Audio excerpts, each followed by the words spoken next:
Why hello there, Obsidian Madman here. These are the top 10 most destructive robots to compete in modern Battlebots.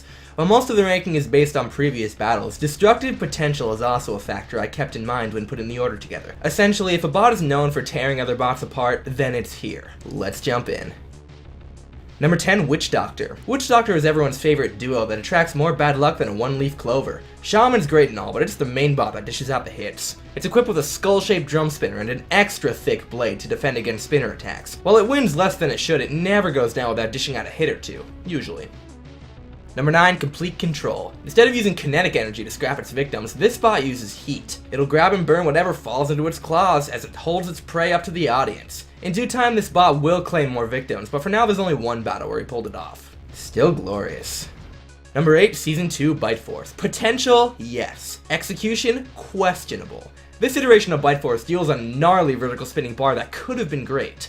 A friend of mine told me that if it ain't broke, then don't fix it. But then we wouldn't have gotten this. Put a plate over that exposed chain and you've got yourself a monster. It wasn't a conventional redesign, but certainly one I look forward to seeing in the future. Number 7, Beta. Ever had a washing machine dropped on you? Apparently John Reed has, and he turned that mode into a robot. Beta is the first hammer bot in modern Battlebots to not suck. Its destructive power comes not only from the point at the end of its hammer, but also the swing radius. Even though John couldn't get many shots in, the shots that do land leave marks. Other hammer bots should take note. Number 6, Bronco. 6 wheels, 1 flipper, maximum hang time. Bronco is the king of the few flippers in Battlebots, letting gravity do the dirty work. Bronco has one job, launching bots into the air and letting them crash to the ground. Bronco is very good at this. Phenomenal driving and a bulky design allows Bronco to take control of all of his battles. Number 5, Nightmare. I'd like to emphasize that when robots are in the box, they look smaller than they actually are. Knowing this, Nightmare becomes even scarier. The terrifying saw is about 3 feet in diameter and doesn't take prisoners. There are 2 teeth on the edge of the saw that give it the extra punch. It also rotates in either direction. While the 3-wheel design does cause stability issues, the destructive potential and iconic look make up for any design flaws.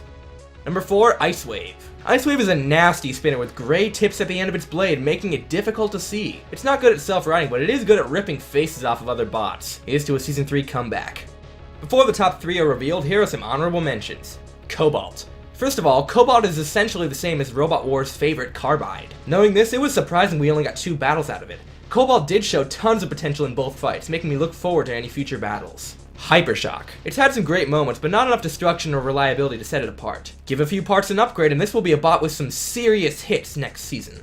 Stinger. It doesn't have a spinner or hammer, but it's very good at turning kinetic energy against its opponents. It's easy to disregard this design, but just ask Warhead how it did. Now that those are taken care of, on to the top cut.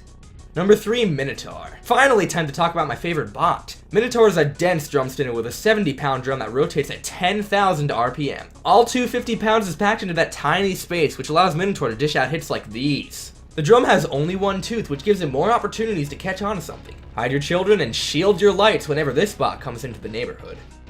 Number 2, Son of Waiachi. Taken out of retirement to settle a bet, Sal uses 3 meat tenderizers to obliterate any and every robot that ends up in its way. I heard from somewhere that the weapon system alone takes up half the bot's weight. It's too bad we only got to see 2 successful battles with this terror. You can bet more bots would bite the dust at the hands of this legend if the chance arose.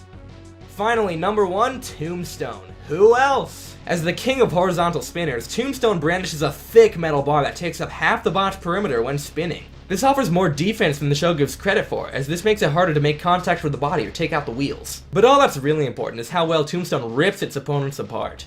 With all of Tombstone's knockouts in modern Battlebots, it easily takes the top spot as the most destructive Battlebot.